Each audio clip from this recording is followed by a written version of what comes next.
무작정 면회 작전이었을까요? 모녀 이전의 공범이다. 그래서 안 된다. 정유라 씨 얘기입니다. 자, 오른쪽에 준비한 걸 하나하나 보시면서 오전 속보도 같이 이어가도록 하겠습니다. 저희가 이렇게 구도를 한번 잡아봤습니다. 같이 보시죠. 최순실, 정유라, 장시호 그리고 박근혜 전 대통령. 법정에서만 볼 수 있는 이 3명, 4명의 이 물고 물리는 관계를 저희가 일단 일목요연하게 정리를 해봤는데요. 오전에 있었던 상황부터 먼저 정리를 당연히 해봐야 되지 않을까 싶습니다. 바로 이 부분입니다. 이 엄청난 관심을 끌었던 이 정유라 씨와 최순실 씨 모녀 상봉이 결국 무산됐습니다. 두문불출 엿새 만의 일인데요. 엄마를 못 만나고 돌아가는 이 정유라 씨의 모습부터 먼저 만나보시죠. 안녕하세요. 오늘 어머니 면회 가시는 건가요? 네. 뭐 어머니 만나면 어떤 말씀 하실 계획이에요? 그냥 뭐 어머니 전략 괜찮게 같은 거 잘, 다 세우셨어요? 잘 지내시냐고 그런 것만 여쭤볼 예정입니다. 엄마 못 만났죠? 네, 못 만났습니다. 뭐 교정당국에서 뭐라 그랬습니까? 지금 법률상 어머니 만날 수 없다고 그냥 그렇게 말씀하셨습니다. 엄마 만나고 싶어서 오셨던 건가요? 네, 그럼 사이가 안 좋다 그랬는데 지금은 좀 괜찮아진 겁니까? 네, 당연히 저희 어머니고 갇혀 계시니까 제가 딸로서 와야 된다고 생각했어요. 하나하나 짚어봐야 될 때 박준 네. 변호사님. 왜 이 시점에 면회를 갔다고 보세요? 글쎄요, 이제 이 접견 시간이 그렇게 많지 않습니다. 면회 시간이. 가족 면회면 10분 내지 15분밖에 안 되기 때문에 저는 무슨 뭐 다른 어떤 목적보다는 정말 보고 싶어 가려고 한 게 아닌가. 또 오랜만에 6개월 이상 떨어져 있었기 때문에 얼굴을 보여주고 싶어서 갔을 가능성이 높다고 생각이 들고, 뭐 설사 뭐 어떤 다른 어떤 공모라든지 그걸 한다 하더라도 다 녹음이 되고 다 듣고 있거든요. 그렇기 때문에 막 그런 목적보다는 순수한 의미에서 갔는데 불발이 된 게 아닌가 생각이 좀 듭니다. 그냥 엄마 보고 싶어서. 네. 노 변호사님은요? 뭐 그런 것도 당연히 있겠지만은 그런 것보다도 그 본인이 이제 그 검찰 영장을 피했고 첫 번째로는, 그리고 아이가 돌아왔고 좀 안정적인 상황이 되지 않았습니까? 그런 상황에서 지난번 인터뷰 때 엄마의 재판에 대해서 물어봤을 때 막 웃으면서 전혀 모르고 관심이 없다는 듯이 대답한 것이 아마 본인에게는 좀 안 좋게 여론이나 뭐 이런 것들이 얘기가 됐을 것 같고, 변호인 입장에서도 그렇게 하는 것은 좋지 않다라는 조언을 해줬을 것 같아요. 그렇다면 이제 이 상황에서는 나는 엄마를 보고 싶어하는 착한 딸이다. 그리고 정말 보고 싶은 마음도 있었겠죠. 그래서 자신하고 엄마 간의 관계가 일반적인 모녀 관계였고, 또 엄마가 시키는 대로 내가 할 수밖에 없었던 그런 그 소녀였다라고 하는 것을 이제 사람들에게 좀 알리고자 하는 목적도 있었지 않았을까, 그런 생각이 들고요. 예. 그다음에 아마도 이제 그 좀 주변이 정리가 되다 보니까 검찰에서 영장을 재청구할지 아닐지는 잘 모르겠지만은 영장을 재청구하기 이전에 아직까지 검찰에서 이 그 면회를 못하게 막지 않은 상황에서 지금 갔다 와야 된다라고 생각한 부분이 좀 있을 것 같습니다. 예, 그런데 좀 저는 이색적인 장면이 정유라 씨가 카메라를 피하지 않아요. 차에 타면서도 끝까지 기자들의 질문에 대답을 하는 모습인데, 이 정도 분위기라면 나중에 뭐 기자회견을 자초할 수도 있다, 뭐 이런 생각까지 들어요. 그러니까 지금 저는 참 특징적인 게 뭐냐면, 우리가 보통 저 나이대의 언론이 예를 들어서 한참 동안 떨어져 있다가 어머니를 만나고 못 만나면 사실 눈물도 흘리고 좀 이렇게 뭐 좀 그런 좀 심정이 들지 않겠습니까? 왜냐하면 보통 우리가 사실은 이제 어머니가 이렇게 구속돼 있고 오랫동안 만나지도 못하고 이런 상황인데 표정의 변화가 전혀 없이 그냥 굉장히 발랄한 것 같아요. 그리고 이제 저 언론들을 대하는 모습을 보면 굉장히 꺼리낌이 없습니다. 근데 이게 보통 저도 뭐 기자지만 이게 보통 기자들 만나면 굉장히 좀 경계하고 어떤 내가 이 답변 자체가 혹시나 이게 문제가 되지 않을까 그런 걱정을 많이 하면서 오히려 피하는 게 기본적인 그렇죠. 그 일반적인 사람들의 어떤 태도인데, 장시호 씨나 정유라 씨를 보면 굉장히 그렇지가 않은 것 같아요. 어떤 면에서 보면 굉장히 언론을 잘 이용하고 있다는 저는 그런 측면도 좀 있습니다. 이게 뭐냐면 언론의 어떤 면에서 좀 관심을 집중받고 또 본인이 어떤 언론 플레이 할 수 있는 것들을 충분히 적절히 하는 이야기를 하는, 오늘도 보면 사실 기자들 묻는 거 다 질문에 답하잖아요. 그렇죠. 이제 그런 걸 보면 또 그만큼 뉴스로 다뤄지기도 하고 그 자체가 부각이 되고, 사실 오늘 같은 경우는 엄마를 구치소에 못 만나겠다, 이게 이제 부각이 되지 않습니까? 그렇죠. 근데 그러면 이게 지금 정부가 예를 들어 저렇게 오랫동안 떨어져 있는 모녀 관계를 이거 뭐 정부가 나서서 못 만나게 한 거 아닌가라는 또 동정심도 일으킬 수 있는 것이거든요. 그러면서 본다라면 그냥 아무것도 모르는 어떤 그 젊은 여성의 어떤 행동이 아니라 이거는 뭔가 좀 이 상황 자체를 충분히 알고 있고, 그리고 이걸 어떻게 이용해야 될지도 알고 좀 그런 것이 아닌가는 저는 솔직히 그런 생각이 듭니다. 왜냐하면 제가 기자감으로 느끼기에는 너무 자연스러워요. 감정에 북받치거나 아니면 취재진의 질문에 묵묵부답인 게 대부분 정상인데, 이제 그거에 반대로 했으니까요. 그러면 면회가 불발되고 잠깐 정유라 씨는 변호사 사무실에 들렀습니다. 집으로 향하기 전에 정유라 씨의 모습부터 만나보시죠. 여권 받으러 갔다 온 거라서요. 여권은 그러면 뭐 어디 가실 계획이신가요? 아니요, 이거 말소된 여권입니다. 어제 조사 받으신 아니요, 연락 안 했습니다. 어머니 접견 실패했는데 그 기분 어떠세요? 속상해. 법정에서 노승일 씨랑 좀 질문이 엇갈렸는데 저 정도 수준이면 나중에 취재한테 되레 질문도 할 수 있는 정도의 꼬박꼬박 답변은 다 합니다. 밝습니다. 예. 박준 변호사님. 근데 여권은 무슨 얘기입니까? 글쎄요, 여권을 지금 변호사 사무실에 받으러 왔다 그러고 막 그런 얘기를 하고 있는데 어떤 뉘앙스인지 정확하게는 알 수는 없지만 뭐 조사받는 과정에서 여권 자체를 변호사가 또 뭐 관리하고 있었는지 뭐 그런 추정이 가능한 상황이 아닌가. 변호사가 여권 발급하고 이런 기관은 아니거든요. 가려면 뭐 시청이라든지 구청을 가야 되는데 변호사가 조사받는 과정에서 잠시 보관하고 있었을 가능성이 있고요. 그것 때문에 이제 변호사 사무실 들렀다고 지금 본인은 얘기하고 있는 그런 상황입니다. 여권을 받으라고 변호사 사무실에 들렀다가 다시 이제 방금 전 1시간 반 전에 엄마 빌딩 이제 미승 빌딩으로 다시 돌아갔는데요. 이 면회가 불발된 정유라 씨, 이 목소리가 더 중요한 것 같습니다. 정유라 씨가 향후 대응을 예고했는데 그 목소리 들어보시죠. 제가 그런 건 아직 여쭤보지 않았고 이제 좀 시간 지나면 다시 한번 그럼 접견이 안 되면은 나중에 재판에서라도 어머니 뵐 생각 있으세요? 네. 엄마랑 편지나 주고받지는 않습니까? 아니요, 아직 한 번도 편지 적지 않았어요. 앞으로 그럼 주고받으실 생각은 있으신 거예요? 그것도 여기 아버지랑 연락한다고 하는데 얼마나 자주 연락하십니까?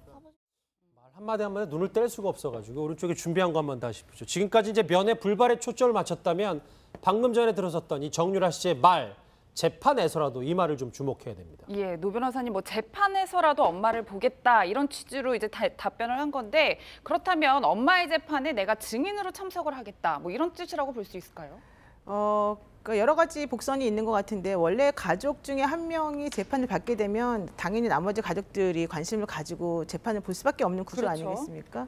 그래서 당연히 가족으로서 엄마를 방청객으로서 가서 보겠다 이런 뜻도 사실 하나가 있는 것이고 그렇지 않다라고 한다면은 법정에서 나를 부르게 되면 언제든지 적극적으로 가서 본인이 알고 있는 것이라든가 뭐 원하는 증언을 해주겠다 이런 뜻으로도 좀 사실 들려요. 네, 어떤 식으로 지금 앞으로 진행이 될지에 대해서는 정확히는 모르겠지만은 아마 본인의 지난번에 그 정유라 씨 얘기한 것에 의하면은 뭐 할 말 다 하겠다, 필요하면 뭐든지 다 적극적으로 협조하겠다 이런 얘기를 많이 했기 때문에 그 특히 이제 어머니의 재판에 너무 무관심한 것에 대해서 사람들에게 그렇지 않다는 것을 좀 보여주기 위한 그런 모습이 좀 아닌가 이런 생각이 좀 듭니다. 그냥 평범한 딸일 뿐이다라는 걸 강조하기 위해서. 아까 우리 이현정 평론가님께서 말씀하셨다시피 구치소에서 나를 엄마 못 만나게 한다 이런 얘기도 하지 않았습니까? 그런 것들을 사람들에게 알리고 싶다라는 의도도 있었을 것이다. 마찬가지로 나는 지금 엄마하고 공범 관계를 몰려있기 때문에 최소한의 그 가족 간의 정이나 가족 간의 최소한의 해야 되는 것까지도 다 지금 거부당하고 있다. 이렇게나 힘든 상황에 놓여 있다. 이런 것들을 사람들에게 알리는 그런 효과가 좀 있지 않을까 이런 생각이 좀 듭니다. 그러니까 말씀하신 부분을 좀 더 들어가 보려고. 네. 저희가 저기 이제 얘기 나오는 화면에 나오는 저 키워드에 무작정 면회 작전엔 물음표를 달아봤습니다만 저 구치소 측의 답변 모녀 이전의 공범이기 때문에 면회가 안 된다. 이거는 박준 변호사님 어떻게 들으세요? 이게 우리 형의 집행 및 수용자 처우에 관한 법률 예전에 횡령법이 이제 이름이 바뀌었는데요. 그 법률에 따르면 형사 법령에 저촉되는 경우는 면회를 하지 않게 할 수 있다는 규정이 있습니다. 막 그 규정을 근거로 해가지고 공범 관계이기 때문에 또 공소장에 공범 관계로 적시가 돼 있습니다. 그래서 만나게 되면 증거 인멸 우려가 있다고 해서 막 구치소에서 독자적으로 판단한 게 아닌가 생각이 듭니다. 두 가지 경우죠. 검찰에서 접견 금지할 수도 있고 구치소에서 접견 금지를 할 수 있는데 아마 이런 부분들은 미리 확인이 좀 불가능하기 때문에 정유라가 무작정 갔다기보다는 변호사 물어봤겠죠. 가도 되느냐 물어봤을 때 아마 변호사 측에서는 괜찮다고 생각했는데 구치소 입장에서 안 된다고 아마 거기서 판단을 내린 게 아닌가 생각이 듭니다. 근데 기본적으로는 변호사들이 접견하러 갈 때는요. 미리 검찰에 물론 전화하는 것보다는 구치소에 먼저 전화를 해요. 그래서 이 피고인이 혹은 이 피해자가 뭐 접견이 되는 사람이냐 아니냐 확인을 한 다음에 사실 저희는 가고요. 시간도 그쪽하고 조율을 해서 가거든요. 그러니까 아마도 변호인이 이경재 변호인 측에서 정유라 씨가 검찰에 물어봤더니 목요일이나 금요일 정도 가도 된다고 해서 갔다 이런 얘기를 하고 있지 않습니까? 예. 그렇다면 이미 그분들은 이제 검찰에는 확인을 해봤다는 얘기인데 그렇죠. 그러면은 구치소는 확인하지 않았던 것인가?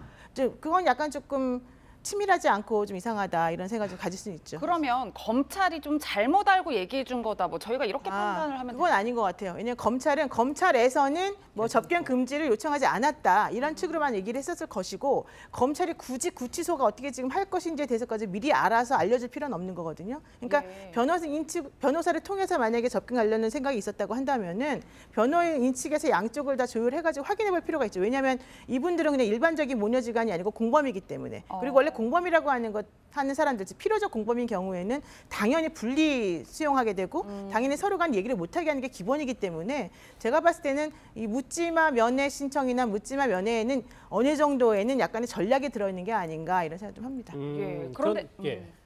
그런데 박 변호사님 네. 그 접견실에 사실 대화하는 내용이 다 녹음이 되고 그렇죠. 그 동작들도 다 CCTV로 녹화가 되고 있단 그렇죠. 말이에요. 사실 변호인도 이경재 변호사로 같은 상황에서 면회를 막는 게 무슨 큰 의미가 있을까라는 지적들도 있어요. 그래서 이제 뭐 또 필요하다면 변호인을 통해서 만날 수도 있는 거고 전달이 가능한 부분이거든요. 그래서 글쎄 이게 지금 법률만 봤을 때는 검찰에서는 어쩌면 풀어준 건데 교정당국에서 결정을 내린 걸로 봐야 될 것 같습니다. 봤을 때는 굳이 막을 필요가 있을까라는 의문이 들긴 한데요. 그래서 그 얘기도 또 이경재 변호사도 지금 얘기하고 있는 그런. 그러니까 정유라 씨 측은 미리 사전에 검찰 쪽에는 얘기하고 가도 되는 줄 알고 갔다고 하니까 아마 그거는 저는 맞지 않을까 생각이 좀 듭니다. 근데 그 지금 말씀하시는 것 중에 어차피 이제 수용자하고 일반인이 접견할 때 다 녹음이 되고 기록이 되는데 가는 게 무슨 의미가 있냐 생각하시는데요. 사실 그건 그렇지가 않아요. 수많은 그 수용자하고 수많은 접객인들이 상호간에 자기네들끼리만 알 수 있는 여러 가지 그런 뭐 신호 같은 것들을 통해서 의사소통을 하기도 하고 또 사실은 이제 그 그 뒤에 교도관이 앉아 있는데 그분들의 눈을 피해서 뭐 이렇게 쪽지 같은 것을 서로 주고받기도 해요. 솔직히 말하면. 그러니까 최순실 씨와 정유라 씨가 만약에 면회를 가서 둘이 사인을 주고받았으면 가능성도 있다는 말입니다. 그러니까 이제 그런 건 치밀하게 뭐 이렇게 준비해서 가는 사람들 같은 경우에는 그렇게 될 가능성도 있는데 이번 케이스가 꼭 그런 케이스라고 말씀을 드리는 것은 아니고 그럴 가능성도 있기 때문에 뭐 굳이 면회를 막을 필요가 뭐 있냐라고 하는 말에 대해서는 아마도 교정 당국이나 검찰에서는 그런 것들을 우려해서 못하게 할 가능성이 있다는 얘기죠. 예, 그래서 박 변호사님 저희가 서울 남부구치소에 좀 문의를 해봤더니 구치소장에 결정을 했다. 접견을 못하도록 결정을 했고 또 그 이유는 증거인멸 등을 우려해서 면회를 불허했다는 건데 그렇다면 최순실 씨가 정유라 씨를 이용해서 증거인멸을 할 가능성이 있다. 뭐 이렇게 판단을 했다고 볼 수 있을까요? 지금 말씀하신 것처럼 뭐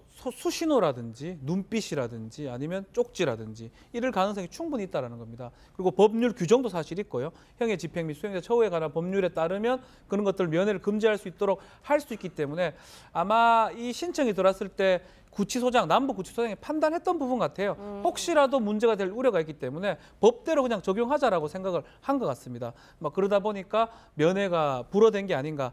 그렇지만 이제 저 생각에는 검찰에서 이렇게 허가를 한 거나 검찰에서 불허를 한 게 아니거든요. 구치소에서도 저럴 필요가 있는지는 저는 좀 의문이긴 합니다. 그 손가락 같은 걸로 이렇게 CCTV가 각도가 있고요. 뒤에 교도관이 앉아 있어요. 근데 CCTV 같은 것에 이렇게 안 잡히도록 몸을 좀 가려가지고 손가락으로 이렇게 글씨를 쓰기도 해요. 예, 그거는 얼마든지 가능해요. 그런 걸 원한다면. 일단 남부구치소 측은 증거인멸을 우려했고 모녀 사이라기보다는 공범 수준이기 때문에 면회를 불허했다라는 입장, 기본 입장을 밝혔는데 그렇다면 이 남부구치소 안에 있는 최수지 씨는 이 소식을 들었을까요? 과거 딸에 대한 언급부터 들어보시죠. 그거에 대해서는 제가 설명하고 싶은데요. 걔가 우승을 하고 안 하고는 우승이 개념이 아니라 1, 2, 3등 점수가 매겨지는 건데 저는 그런 거에 관련한 적도 없고 그것 때문에 계속 애가 상처를 받고 그냥 그 언론의 그런 압박 때문에 애가 완전히 잘못 나가가지고 걔 인생이 정말 지금 저렇게 될 정도로 저렇게 됐는데 그건 정말 억울한 부분입니다. 예, 실제로 담담한 최순실 씨가 딸 얘기만 나오면 그렇게 뭐 마음이 흔들리는 모습을 보인다고 하는데 뭐 검찰 조사 전략 면에서라도 좀 정유라 씨와 대면을 하는 게 좀 더 유리할 수 있지 않을까라는 생각도 좀 들어요. 그래서 이제 그런 장면을 몇 번 연출하지 않았습니까? 뭐 딸 이야기는 눈물로 호소하기도 하고 우리 딸만 좀 봐주세요 이렇게 하기도 했지만 사실은 그건 뭐 저는 연기라고 봅니다. 실제 그것 때문에 멘탈이 흔들릴 사람이 아니다. 이분이 멘탈 갑 중에 갑 아닙니까? 그러니까 오히려 딸을 보면 멘탈이 더 강해질 것이다. 그리고 오히려 검찰 수사에 더 당당하게 더 나갈 가능성이 더 높다. 왠가 하면 이제 방금도 이야기가 있었습니다만은 딸이 들어왔고 손자도 들어왔고 모든 상황이 정리정돈이 된 거 아닙니까? 이 정도면 나의 진지가 이제 제대로 구축이 돼 있기 때문에 내가 제대로 이제 큰 소리 치고 싸울 수 있다. 이런 전략이 더 나올 가능성이 높다. 그렇기 때문에 뭐 그렇다고 해서 검찰이 또 계속적으로 모녀 상봉을 공범이라는 관계 때문에 막을 수도 있느냐. 이렇게 되면 또 이제 뭐 동정 여론이 일어날 수 있지 않습니까? 인권 침해다 뭐다 이렇게. 그래서 검찰도 좀 곤욕스럽긴 하겠지만 제가 볼 때 우리가 얼마 전에도 그런 게 있지 않았습니까? SK 그 추 스펙슨가 하는 거기에 고위 임원이 최태원 회장을 면회해가지고 암호를 주고 받았지 않습니까? 뭐 어떤 결심이 됐다, 우리가 어떤 걸 해야 된다 이렇게 했는데 나중에 보니까 그것이 이제 이렇게 뭐 사민과 관련된 이런 이야기다 이렇게 다 해석이 되지 않았습니까? 그래서 가족 간의 면회가 이제 그런 위험성, 자기들만의 특별한 그 암호가 있을 수는 있지만 그럼에도 불구하고 검찰이 더 이상 막기는 좀 어려운 상황이고 뭐 거기에서 더 이상 전략을 찾기도 좀 어려운 상황이 아닌가 현재 그렇게 느껴집니다. 그러니까 허 교수님 생각 듣고 두 변호사님의 말씀도 조금씩 이제 의견이 다르면 앞으로 정유라 씨 측도 저걸 모를 리가 없으니까 또 면회 시도하고 또 만약에 거부당하면 본인들이 원하는 동정 여론을 더 얻고자 하고 뭐 이런 흐름으로 가겠네요. 앞으로도 뭐 더 시도할 수도 있고요. 또 이제 안 된다면 안 가도 되는 거고요. 또 이경재 변호사라는 변호인을 통해서 뭔가 전달을 하려면 다 할 수도 있습니다. 사실. 그러게요. 변호사가 있기 때문에 막 그런 상황인데 결국은 정유라가 언론 플레이 아닌 플레이를 하는데 정유라 입장에 되게 잘합니다. 밝고 기자들도 되게 좋아하는 모양새고 그렇기 때문에 적극적으로 이용할 가능성은 충분히 있지 않을까 생각이 좀 듭니다.